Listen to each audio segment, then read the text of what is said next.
یا ایھا الذین آمنوا ادخلوا فی السلم کافۃ ولا تتبعوا خطوات الشیطان انہ لکم عدو مبین۔ اللہ تعالیٰ نے ہمیں دین اسلام کی صورت میں ایک عظیم الشان عظیم ترین نعمت عطا فرمائی ہے۔ اس نعمت کی قدردانی کے لیے ضروری ہے کہ ہمیں دین کی سمجھ اور اس کا علم حاصل ہو۔ اور اللہ تعالیٰ نے اس دین میں دو طرح کے حقوق رکھے ہیں، ایک حقوق اپنے ہیں اور ایک حقوق بندوں کے ہیں۔ پہلے کو حقوق اللہ کہتے ہیں اور دوسرے کو حقوق العباد کہتے ہیں۔ حقوق العباد کی شریعت میں بہت زیادہ تاکید آئی اور بہت زیادہ اہمیت دلائی گئی، اور بار بار یہ حقوق العباد مختلف انداز سے بیان بھی کیے گئے۔ چنانچہ ایک حدیث میں نبی کریم صلی اللہ علیہ وسلم نے ایک مسلمان کے جو بنیادی حقوق ہیں وہ ایک ساتھ بیان کر دیا۔ اس حوالے سے یہ حدیث بہت اہم ہے۔ صحیح مسلم میں ہے کہ حضور صلی اللہ علیہ وسلم نے فرمایا حق المسلم علی المسلم ست، ایک مسلمان کے دوسرے مسلمان پر 6 حقوق ہیں، اور دوسری حدیث میں 6 خصال، اس کا مطلب بھی یہی۔ اس کا مطلب یہ ہے کہ مسلمان جب آپس میں رہتے ہیں تو باہم میل جول میں ایک دوسرے کے لیے ان باتوں کا خیال کرنا ہے۔ اگر معاشرے کو پرامن بنانا ہے، مستحکم خوشگوار بنانا ہے، ایک مثالی بنانا ہے، محبت والا بنانا ہے، آپس میں جوڑ والا بنانا ہے، امن اور سلامتی کا ایک نمونہ اور مظہر بنانا ہے، تو ضروری ہے یہ 6 کام کرنے ہوں گے، اور یہ دوسرے مسلمان کا حق سمجھ کر کریں۔ آپ کو پتہ ہے آج حقوق کا دور ہے، اور آج ہر طرف حقوق کی آواز لگائی جا رہی ہے۔ رائٹس کی بنیاد پر، حقوق کی بنیاد پر مغرب مسلمانوں کے خلاف، اسلام کے خلاف روز نئے پروپیگنڈے کر رہا ہے، لیکن اگر غور کیا جائے تو حقوق کا جس قدر علم بردار دین اسلام ہے کوئی نہیں۔ اور دوسری طرف تصویر کا اگر دوسرا رخ دیکھیں تو حقوق کی جتنی دھجیاں آج مغرب میں، یورپ میں اڑائی جا رہی ہیں، کہیں نہیں اڑائی جا رہی۔ ڈنڈورا پیٹا جا رہا ہے حقوق کا، مقاصد کچھ اور ہیں۔ عورتوں کے حقوق بیان کیے جاتے ہیں، اقلیتوں کے حقوق کی آواز لگائی جاتی ہے، غیر مسلموں کے حقوق کی آواز لگائی جاتی ہے، مقصد کچھ اور ہے۔ اپنے نظام کو، اپنے کلچر کو، اپنی ثقافت کو، اپنی تہذیب اور اپنی زندگی کے جو طور طریقے ہیں اس کو مسلمانوں میں داخل کرنا حقوق کے نام پر۔ ورنہ اللہ تعالیٰ نے ہمیں جو دین دیا ہے حقوق کے لیے بہت کافی شافی ہے، ایک رتی بھر گنجائش نہیں ہے۔ تو حضور کریم صلی اللہ علیہ وسلم نے 1450 سال پہلے ہی بتا دیا کہ تم حقوق کے بغیر اس دنیا میں نہیں جی سکتے۔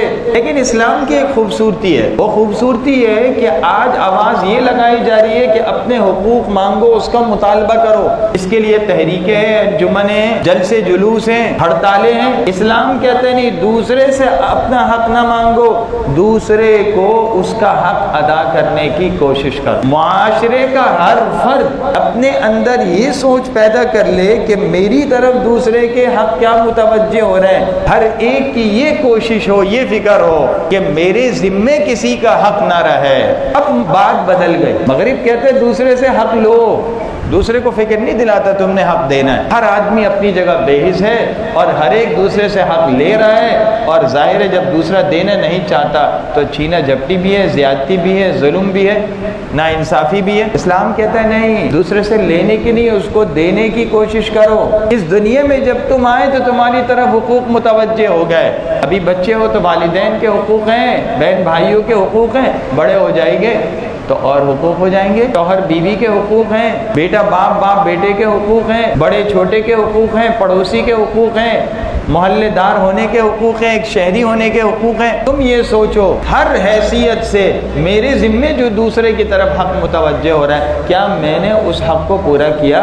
جب ہر آدمی دوسرے کو حق ادا کرنے کی فکر کرے گا تو ہر ایک کو اس کا حق گھر بیٹھے مل جائے گا۔ اس لیے کہ حقدار حق لینے نہیں جا رہا، بلکہ جس کے ذمے حق ہے وہ خود حق ادا کرنے کی کوشش کر رہا ہے۔ آج کسی کے پیسے کہیں پھنس جائیں، دوسرے کے قبضے میں ہو، تو یوں سمجھے اس کی گردن گردن دوسرے کے شکنجے میں. ارے مشکل اور مصیبت میں تو وہ ہے جس نے پیسے دینے ہیں، اس لیے کہ شریعت کہتی ہے ذمہ داری اس کی ہے. اس حال میں مر گیا، نفس المؤمن معلقۃ بدینی، جب تک قرضہ ادا نہیں کرے گا یہ روح جنت میں نہیں جائے گی. تو مشکل میں تو وہ ہوا نا جس نے پیسے رکھے ہیں وہ خوش ہے، جس کے پیسے ہیں وہ پریشان ہے. اسے مطمئن ہونا چاہیے کہ میرا حق ضائع نہیں ہوگا، یہ دنیا میں ملے گا یا آخرت میں ملے گا. پریشان وہ ہے جس نے دوسرے کا حق دبا رکھا. اسلام یہ کہتا. تو حضور کریم صلی اللہ علیہ وسلم نے 6 حقوق آسان سے ایک مجلس میں بیان کر دیے صحابہ کو، اور یہ حدیث ہر مسلمان کو پتہ ہونی چاہیے، دل اور دماغ میں بیٹھی ہونی چاہیے. وجہ اس کی یہ ہے کہ حقوق العباد کا معاملہ آخرت میں بہت سنگین ہے. ایک آدمی نے خدا نہ خواستہ نماز نہیں پڑھی، گناہ کبیرہ کیا. کفر کے بعد سب سے بڑا گناہ نماز چھوڑنا. یاد رکھ، آج ہم نماز پڑھنے کو نہ پڑھنے کو ہلکا سمجھ، پڑھا تو بھی ٹھیک ہے، نہیں پڑھا تو اللہ معاف فرمانے والا. سب سے سخت گناہ ہے کفر کے بعد. لیکن اگر یہ شخص توبہ کر لیتا ہے، نماز قضا کر لیتا ہے، اللہ سے پکی معافی مانگتا ہے، طے کر لیتا ہے کہ میں نماز اب نہیں چھوڑوں گا، اس کا یہ گناہ انشاءاللہ معاف ہو جائے. مگر بندے کا جو حق ہے، اللہ تعالی نے خود یہ اصول بنایا کہ میں بھی بندے کا حق تب معاف کروں گا جب یہ بندہ معاف کرے گا. بندہ کمزور ہے، اب اس سے یا دنیا میں معاف کرا لو یا آخرت میں معاف کرا لو. یہ تو دنیا میں معاف کرا لیا جائے، اس سے معافی مانگ لیں، اس کو اس کا حق دے دیں، ورنہ آخرت میں معاف کرانا پڑے گا.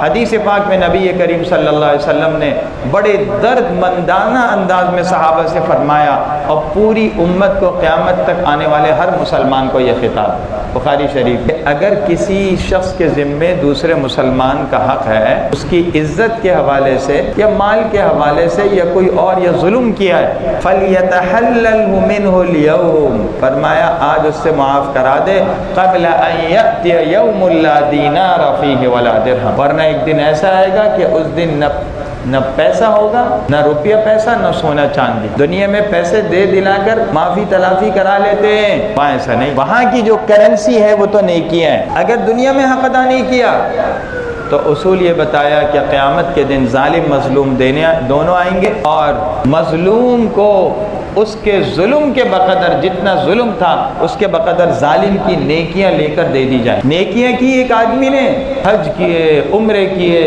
صدقہ خیرات کیے، فلاں خیر کے کام کر دیے، فلاں کر دیا، مسجد بنوا دی، پل بنوا دیا، اسپتال بنا دیا، بڑے بڑے کام ہیں، لیکن حقوق العباد ادا نہیں کیے تو قیامت کے دن یہ ساری چیزیں دوسرے کے کھاتے میں چلے. زبان غلط استعمال کی تھی، دوسرے کے حقوق دبا رکھے تھے، پیسے ادا نہیں کیے، کاروبار کی صحیح تقسیم نہیں تھی، شراکت میں صحیح معاملات نہیں تھے، وراثت کی منصفانہ تقسیم نہیں تھی، بیوی کا مہر ادا نہیں کیا تھا، زمین پر ناجائز قبضہ کر رکھا تھا، لوگوں سے ناجائز پیسے بٹور رکھے تھے، بڑے خوشنما خواب دلا کر لوگوں کے پیسے جمع کیا اور بھاگ گیا. ساری جو نیکیاں ہیں وہ تو دوسرے کے کھاتے میں چلے گئے. اچھا حدیث میں آیا اس کے بعد ایسا بھی ہوگا کہ نیکیاں تو اس کی ختم ہو گئی، ابھی حقدار کھڑے ہوئے، حق پورے ادا نہیں ہوا. اللہ کے ہر چیز کا آپ سمجھے کمپیوٹرائز حساب ہے، کیا دنیا کا نظام ہوگا. تبھی حقوق والے، اور کوئی اس دن اپنا حق نہیں چھوڑے گا. آج مروت میں آدمی معاف بھی کر دیتا ہے، اس دن ایک ایک نیکی کے لیے جب آدمی در بدر پھرے گا، چکر لگائے گا اور بھاگے گا. یوم یفر المرء من اخیہ و امہ و ابیہ و صاحبتہ و بنیہ، باپ بیوی بھائی بیٹے دوست سب کو دیکھ کر کہیں میرے گلے نہ چپک جائیں، ہر ایک کو اپنی فکر ہے. تو وہاں دوسرے کا حق آدمی اپنا حق دوسرے سے کیسے چھوڑے گا. اب صورتحال یہ ہے کہ نیکیاں تو ساری گئی دوسرے کے کھاتے میں، لیکن ابھی دوسرے کے حقوق ذمے. کہا جائے گا جو گناہ ہے دوسرے کے وہ اس کے اوپر ڈال دو. گناہ کیے دوسرے نے، اس میں ڈالا جا رہا ہے. حضور کریم صلی اللہ علیہ وسلم فرماتے ہیں یہ میری امت کا حقیقی مفلس ہے کہ پیسہ سب کچھ تھا، اکاؤنٹ میں بہت پیسے تھے، لیکن جب استعمال ادائیگی کا نفع اٹھانے کا وقت ہوا تو پتہ چلا بینک بیلنس تو بالکل خالی ہے، بلکہ الٹا دوسرے کے کھوٹے سکے اور دوسری کی خراب چیزیں اپنے کھاتے میں آ گئی. سب کچھ کیا، نیکیاں لے کر آیا تھا، سب ختم، اور اس کو اوندے منہ دوزخ میں ڈال دیا. اللہ حفاظت. آج موقع ہے، اللہ نے ہم میں سے جس کو تھوڑی زندگی دے رکھی ہے حقوق کی تلافی ہو سکے. موت کا کوئی وقت مقرر کچھ پتہ نہیں ہے، وقت ہے لیکن کسی کے سامنے مقررہ وقت نہیں ہے. کوئی نہیں کہہ سکتا کہ فلاں تاریخ تک میں جیوں گا، فلاں دن تک میں مزے اڑاؤں گا، فلاں دن تک میں اپنے حسابات نمٹاؤں گا، مشکل موقع ہے۔ ایک ایک لمحے کو غنیمت جاننا چاہیے۔ تو حضور صلی اللہ علیہ وسلم نے بتا دیا کہ بھائی بنیادی حقوق کیا ہیں ایک مسلمان کے۔ یہ وہ حقوق ہیں جو معاشرتی ہیں، کچھ حقوق تو معاملات سے متعلق ہے نا، وہ نہیں بتائے، وہ تو آگے کی باتیں ہیں۔ امانت دوسرے کو واپس کرنی ہے، کاروباری پیمنٹیں دوسرے کی دبانی نہیں ہے، یہ الگ معاملات ہیں۔ شراکت کے معاملات اور قرضوں کے معاملات، یہاں تو جو اخلاقی اور معاشرتی پہلو سے ایک مسلمان کے دوسرے مسلمان پر حق بنتا ہے، دوسرے لفظوں میں یہ کہیے وہ حقوق جس کی وجہ سے ایک مسلمان واقعی سچا پکا مسلمان بنتا ہے اور ایک معاشرہ واقعی خوبصورت اسلامی معاشرہ بنتا ہے، وہ بتائے کہ 6۔ صحابہ نے پوچھا وما ہن یا رسول اللہ، صحابہ کرام کی عادت مبارکہ یہ تھی کہ جو خیر حاصل کرنے کا موقع ہوتا تھا اس کو چھوڑتے نہیں۔ جس طرح ہمیں 2 پیسے کمانے کا کہیں موقع مل جاتا ہے، ہم جان کی بازی لگا دیتے ہیں کہ 2 پیسے ہاتھ سے نہ نکل جائے۔ کانوا احرص شیء علی الخیر، بخاری شریف میں صحابہ خیر کے اور نیکی کے بڑے حریص تھے، اور یہ انسان کی خوبی ہے۔ حرص اگر دنیا کی ہے، لالچ دنیا کی ہے تو تباہی ہے، اخلاقی گراوٹ کی نشانی ہے۔ مال منع نہیں ہے، پیسہ منع نہیں ہے، لالچ منع ہے۔ اور اگر یہ حرص اور لالچ خیر کی ہے، نیکی کی ہے، دین کی ہے تو یہ تو مطلوب ہے، اللہ کو پسند ہے۔ وَفِي ذَلِكَ فَلْيَتَنَافَسِ الْمُتَنَافِسُونَ، اللہ کہتے ہیں جنت کی نعمتوں کا نقشہ کھینچ کر کہتے ہیں جو دوڑ لگانے والے ہیں وہ اس میں دوڑ لگائیں، ایک دوسرے سے آگے بڑھنے والے اس میں ایک دوسرے سے آگے بڑھنے کی کوشش۔ یہ نہیں کہ اس کی کار اس ماڈل کی تو میرے پاس اگلے ماڈل کی کار ہونی چاہیے، اس کا بنگلہ اور فرنیچر ایسا میرا ویسا نہیں۔ یہ دیکھو وہ تہجد پڑھتا ہے میں بھی پڑھوں گا، وہ صدقہ خیرات کرتا ہے میں بھی کروں گا، وہ اتنے سپارے پڑھتے ہیں میں اس سے زیادہ پڑھوں گا۔ تو صحابہ نے پوچھا بتا دیجئے اللہ کے رسول کیا ہے؟ فرمایا اذا لقیتہ فسلم علیہ، پہلا حق ہے مسلمان کا حق ہے جب اس سے ملاقات ہو تو سلام کرو۔ سلام بڑی عجیب عبادت ہے، اگر یہ عبادت نہ ہوتی، اس پر ثواب نہ ہوتا تب بھی سلام کرنا چاہیے تھا۔ دنیا میں ہوتا ہے 2 آدمی آپس میں ملتے ہیں، ایسے الفاظ کہتے ہیں باہمی خیر سگالی کے جذبات کا اظہار ہوتا ہے، باہمی تعلق کا اظہار ہوتا ہے۔ اسلام نے اس سے بہتر ہمیں خوبصورت ترین الفاظ دیے، السلام علیکم۔ علماء نے لکھا کہ سلام اللہ کا نام ہے۔ اس کا مطلب کیا ہے کہ سلام جو اللہ پاک ہیں سلامتی دینے والے، اس پر تم پر اس کی طرف سے سلامتی اور حفاظت رہے، یا السلام علیکم تم تکلیفوں سے پریشانیوں سے محفوظ اور سلامتی میں رہو۔ میری آپ کے لیے ایک تمنا ہے، دعائیں، نیک خواہشات اور نیک جذبات ہیں۔ اب 2 اجنبی آدمی ملتے ہیں فطری طور پر دل میں ذرا سا کھٹکا ہوتا ہے کہ بھائی یہ آدمی آیا ہے پتہ نہیں یہ کون ہے، کیا اس کا مقصد ہے؟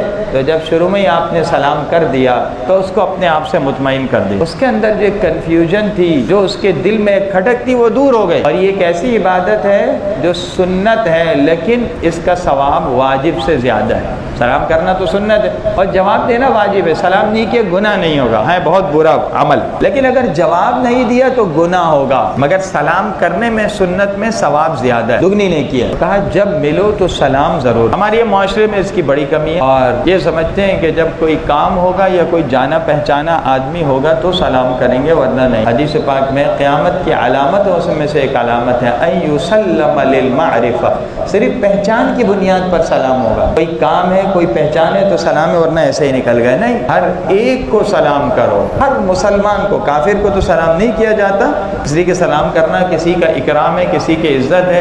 علماء مسلمان یہ الگ بات ہے، علماء نے کچھ صورتیں بتائی ہیں کہ ان میں سلام نہیں کرنا چاہیے، کوئی کھانا کھا رہا ہے اسے سلام نہیں کرے، کوئی تقاضے میں ہے بیت الخلاء میں اس میں سلام نہ کرے، کوئی قرآن کریم کی تلاوت کر رہا ہے اس کو سلام نہ کرے۔ بعض لوگ آتے ہیں بیان ہو رہا ہے خطبہ ہو رہا ہے زور سے کہا السلام علیکم، یہ غلط طریقہ۔ مسجد میں آئے کچھ لوگ نماز پڑھے کچھ ذکر کر رہے ہیں زور سے آ کر کہا السلام علیکم، یہ غلط۔ لیکن جب آپس میں ملیں یا کوئی مجمع آپ وہاں بیٹھے لوگ پہلے سے فارغ بیٹھے آپ ان کو سلام کریں۔ اور ہر عبادت کا ہر نیک عمل کا کوئی اثر ہے، سلام کی تاثیر ہے کہ اس سے دلوں میں محبت پیدا ہوتی ہے، دلوں کے فاصلے دور ہوتے ہیں، ذغائن دلوں کے اندر جو رنجشیں کدورتیں ہیں حدیث سے معلوم ہوتے وہ دور ہوتے ہیں۔ نبی کریم صلی اللہ علیہ وسلم جب مدینہ منورہ تشریف لائے تو مدینہ تشریف لانے کے بعد آپ نے جو پہلی باتیں فرمائیں ان میں ایک بات یہ فرمائی افشوا السلام۔ عبداللہ بن سلام رضی اللہ عنہ کہتے ہیں میں آیا حضور صلی اللہ علیہ وسلم کی بات سنی، سب سے پہلی بات سنی افشوا السلام وصلوا الارحام وصلوا باللیل والناس نیام تدخلوا الجنۃ بسلام، سلام پھیلاؤ، صلہ رحمی کرو، رات کو نمازیں پڑھو، اطعم الطعام کھانا کھلاؤ، یہ 4 کام کرو، جنت میں سلامتی کے ساتھ داخل ہو۔ اللہ تعالی ہم سب کو عمل کی توفیق عطا فرمائے۔ وآخر